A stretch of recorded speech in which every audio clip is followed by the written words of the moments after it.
Bom dia, vamos a mais uma aula da região Sudeste. Lembrando que a região Sudeste é a mais desenvolvida, porque conta com portos, aeroportos, centros de pesquisas, as metrópoles São Paulo, Rio de Janeiro, e é formada pelos estados de Minas Gerais, Espírito Santo, Rio de Janeiro, São Paulo.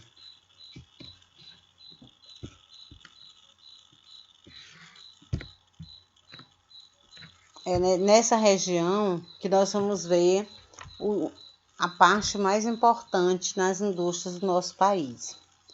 A região Sudeste conta com alguns aspectos naturais, que são clima, vegetação, relevo. Nós vamos ver alguns tipos de clima, os dois principais tipos de clima da região Sudeste, que é o clima tropical de altitude, que ocorre nas áreas mais altas, como as de serra, do mar, da mantiqueira, com temperaturas médias e chuvas bem distribuídas. E o clima tropical atlântico, que vai no litoral, a parte de litoral.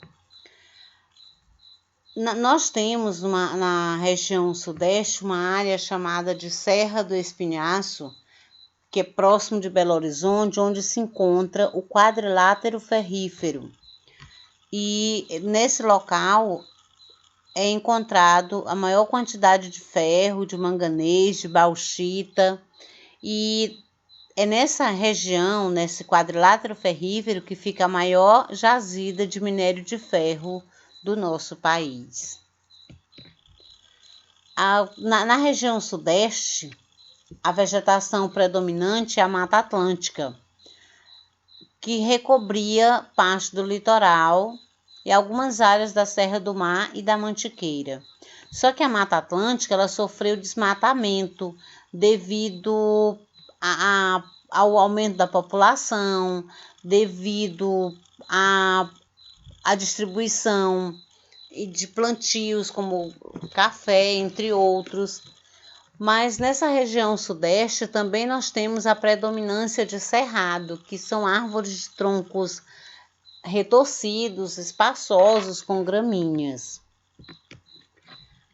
Na região Sudeste nós temos os principais rios, que são o Rio Tietê, Paraíba do Sul, Paraná e Muriaé, que são todos eles utilizados para a produção de energia nas usinas hidrelétricas. Só que nós temos um outro rio também que é muito importante para o sertão nordestino, mas que nasce em Minas Gerais, que é o Rio São Francisco. Ele nasce na região, atravessa a região Sudeste e a região Nordeste, por isso ele é chamado Rio de Unidade Nacional. Esses rios eles são utilizados tanto para a produção de energia elétrica, como alguns deles também são utilizados como navegação. Essa energia abastece os grandes centros urbanos. Uma indústria ela não pode funcionar se não tiver a utilização da energia. E assim, a população em geral, ela necessita dessa energia gerada nas usinas. A Mata Atlântica, ela que é a vegetação característica da região Sudeste, embora tenhamos também um pouco de cerrado, mas a Mata Atlântica, ela tem árvores grandes, mas só que são de menor porte do que as da floresta amazônica, mas abriga uma grande diversidade de espécies, já que é uma mata úmida também. Essa vegetação, ela se estendia por todo o litoral, desde o Rio Grande do Norte ao Rio Grande do Sul, mas ela já foi destruída, por causa de plantação, extração de lenha, principalmente urbanização e turismo. A Mata Atlântica foi um dos tipos de vegetação que mais sofreu com desmatamento desde o início da colonização, já que que a colonização aconteceu pelo litoral.